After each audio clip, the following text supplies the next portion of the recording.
நம்ம வந்து இந்த மந்த் ஃபுல்லாவே பஞ்சாபி ஸ்பெஷல் தான் பார்த்துன்னு வரோம் இல்லையா? ஸோ இன்னைக்கு நம்ம பார்க்க போறது வந்து கடி பக்கோடா, ஆலு பேங்கன் எப்படி பண்றதுன்னு பார்க்க போறோம். அதுக்கு முன்னாடி வந்து இந்த ரசிக்க ருசிக்கல கலந்துக்கணும்னு நிறைய பேர் கேட்குறீங்க. நீங்க பண்ண வேண்டியதெல்லாம் வந்து என்ன ரெசிபி பண்ண போறீங்க அப்படிங்கறத டீடைல்டா மறக்காம உங்க ஃபோன் நம்பரோட ஜெயா டிவிக்கு எழுதி அனுப்புங்க.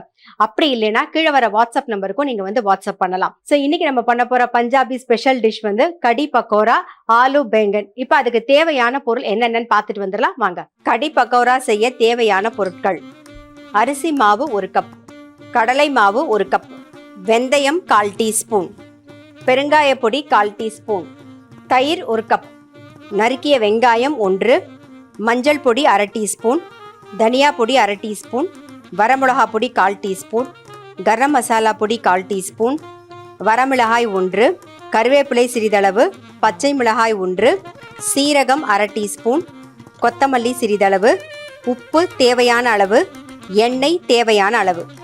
ஆலு பேங்கன் செய்ய தேவையான பொருட்கள்: கத்திரிக்காய் 1 கப், நறுக்கிய உருளைக்கிழங்கு 1 கப், மஞ்சள் பொடி 1 டீஸ்பூன், வரமிளகாய் பொடி 2 டீஸ்பூன், கரம் மசாலா பொடி 1 டீஸ்பூன், ஆம்ச்சூர் பவுடர் 1 டீஸ்பூன், கொத்தமல்லி சிறிதளவு, உப்பு தேவையான அளவு, எண்ணெய் தேவையான அளவு. கடி பக்கோடா ஆலு பேங்கனுக்கு என்னென்ன பொருள் வேணும்னு பார்த்தோம் தேவையானது. இப்போ எப்படி பண்றதுன்னு தான் நம்ம பார்க்க போறோம். ஃபர்ஸ்ட் வந்து இந்த பக்கம் வந்து ஆலு பேங்கன் தான் பண்ண போறோம். அதுக்கு நம்ம ரெடி பண்ணிக்கலாம். கொஞ்சம் எண்ணெய் விட்டுப்போம். ரொம்ப சிம்பிள். இது வந்து நீங்க வந்து சப்பாத்தியோடையும் தொட்டுன்னு சாப்பிடலாம். தயிர் சாதம் இல்லை நார்மலா வந்து சாம்பார் கொஞ்சம் வந்து கரம் மசாலா போடுவோம். ஸோ தேவைப்பட்டா நீங்க போடுங்க, இல்லைனாலும் ஒன்றும் பிரச்சனை இல்லை. ஆனால் டேஸ்ட் வந்து அது போடும்போது தான் இதுக்கு நல்லா இருக்கும். கொஞ்சம் சீரகம், கருவேப்பிலை, உருளைக்கிழங்கு கட் பண்ணி வச்சிருக்கோம், அதை சேர்த்துக்கலாம்.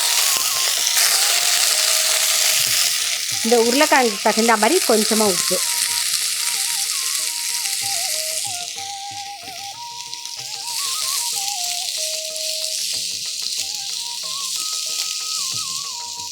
இதை மூடி வச்சிடலாம்.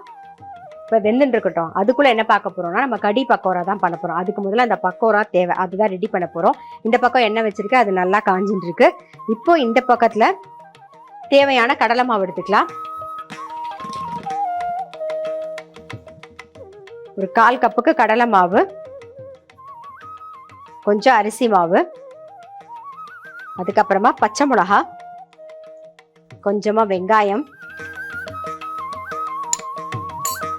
கொஞ்சம் மஞ்சள் பொடி,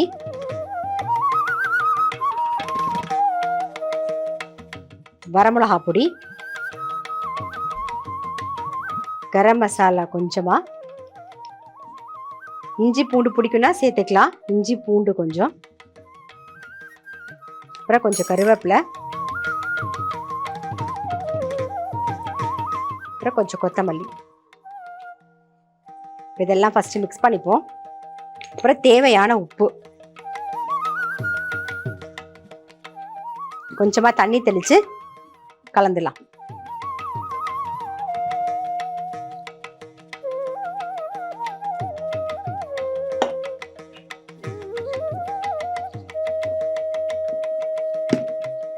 அவ்வளவுதான். இப்ப எண்ணெய் நல்லா காஞ்சிடுத்து, நம்ம பக்கோடா போட்டு எடுத்துடலாம்.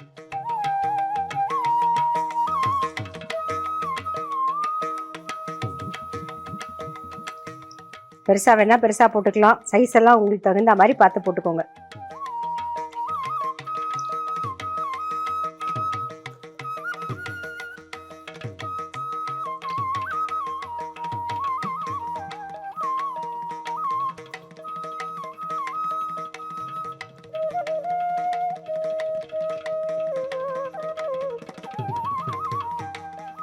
இப்போ நம்மளுடைய பக்கோடா ரெடி ஆயிடுத்து, எடுத்துடலாம்.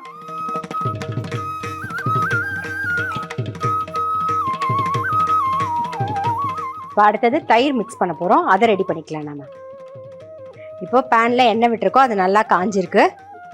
கொஞ்சமாக சீரகம் சேர்த்துக்கலாம், கொஞ்சம் வெந்தயம், காஞ்ச மிளகா ஒரே ஒரு காஞ்ச மிளகா, கருவேப்பிலை கொஞ்சம், ஒரே ஒரு பச்சை மிளகா, ஒரு வெங்காயம், கொஞ்சமாக இஞ்சி பூண்டு விழுது.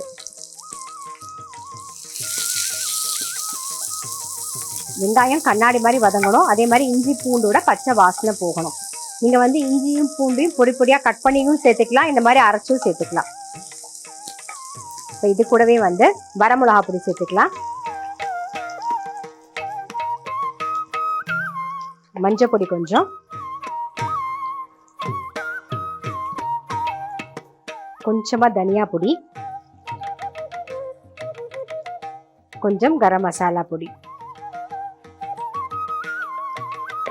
அப்புறம் பெருங்காய பொடி கொஞ்சம்.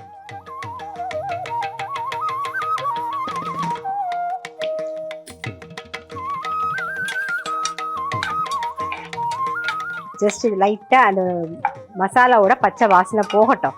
அதுக்குள்ளே என்ன பண்ண போகிறோன்னா, இந்த பக்கம் பவுல் வச்சுருக்கோமா, அதில் கொஞ்சமாக வந்து கடலை மாவு சேர்த்துக்கலாம்.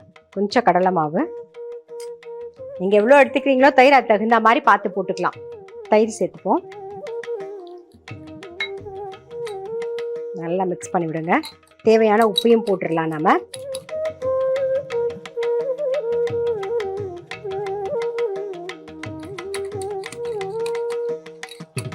கொஞ்சம் தண்ணி விட்டுக்கலாம். தண்ணி எந்த அளவுக்கு தேவையோ அதை நீங்கள் பார்த்துட்டு விட்டுக்கலாம். அவ்வளோதான். இப்போ தயிரும் ரெடி ஆயிடுது. இப்போ என்ன பண்ண போகிறோம்னா, நம்ம இந்த பக்கம் வெங்காயம் வதக்கியிருக்கோம்ல, அது நல்லா வதங்கிடுது. ஸோ அதில் வந்து இந்த தயிர் மிக்ஸை அப்படியே சேர்த்துடலாம்.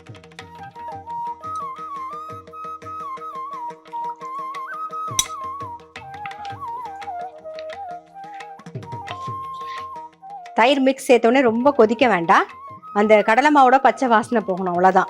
இப்போ நம்ம வந்து பொரிச்சு வச்சுருக்கோம் இல்லையா, அந்த பக்கம் அதையும் சேர்த்துடலாம். சேர்த்துட்டு இதோட அப்படியே ஒரே ஒரு கொதி வர வரைக்கும் வெயிட் பண்ணுவோம். இது ஒரு கொதி வர வரைக்கும் வெயிட் பண்ணுவோமா. அதுக்குள்ளே என்ன பண்ணலான்னா, இந்த பக்கம் வந்து உருளைக்கிழங்கு ஆல்மோஸ்ட் நல்லா வெந்து ரெடி ஆயிடுது. நம்ம அதுக்கு வந்து அடுத்தது கத்திரிக்காயை சேர்த்துடலாம். பாருங்க, நல்லா வெந்துடுது. கத்திரிக்காயை சேர்த்துருவோம். கத்திரிக்காய் சேர்த்துட்டு ஆல்ரெடி நம்ம வந்து உருளைக்கிழங்குல கொஞ்சம் உப்பு போட்டிருக்கோம், அதனால இந்த கத்திரிக்காய்க்கு தகுந்த மாதிரி உப்பையும் போட்டுட்டு மஞ்சள் பொடியும் போட்டுருவோம்.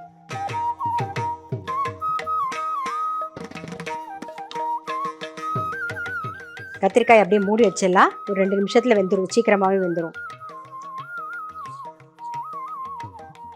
ரொம்ப குழையாம பார்த்துக்கோங்க, அவ்வளோதான். இது ஒரு 2 நிமிஷத்துல வெந்துடும். அது வேகட்டும். அதுக்குள்ளே இது வந்து நல்லா நுரைச்சி வரா மாதிரி வரட்டும், அவ்வளோதான். ரொம்ப கொதிக்க விட்டிங்கன்னா நீர்த்து போயிடும் மோர், அதனால வந்து நுரைச்சி வரும்போது ஆஃப் பண்ணிடணும். பார்த்தீங்கன்னா தெரியும் பாருங்க, லைட்டாக ஒரு முத்து கொதி மாதிரி வருதா. ஸோ இந்த சமயத்தில் நான் ஆஃப் பண்ணிடுறேன். மேலாக கொத்தமல்லி போட்டுருவோம், அவ்வளோதான். நம்மளுடைய கடி பக்கோடா ரெடி. இப்போ இந்த பக்கம் கத்திரிக்காயும் வெந்திருக்கும் பாருங்க, ரெண்டுமே தனித்தனியாக தெரியுதா. உருளைக்கிழங்கும் தனியாக தெரியும், கத்திரிக்காயும் தனியாக தெரியும். இந்த மாதிரி வெந்திருக்கணும், ரொம்ப குழஞ்சி போயிருக்கக்கூடாது. இப்போ இதில் காரத்துக்கு வரமிளகா பொடி,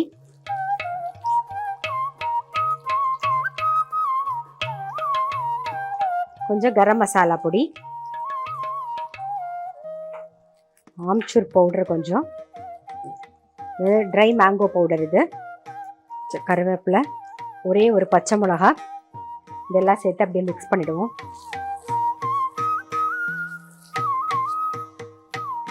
மேலாக கொத்தமல்லி போட்டுடலாம். அவ்வளோதான், நம்மளுடைய ஆலு பேங்கன் ரெடி. இதையும் ஆஃப் பண்ணிடுவோம். இந்த பக்கம் வந்து கடி பக்கோடாவும் ரெடி, ஆலு பேங்கனும் ரெடி. இப்போ இது ரெண்டுத்தையும் வந்து பிளேட்டிங் பண்ணிடலாம் நாம.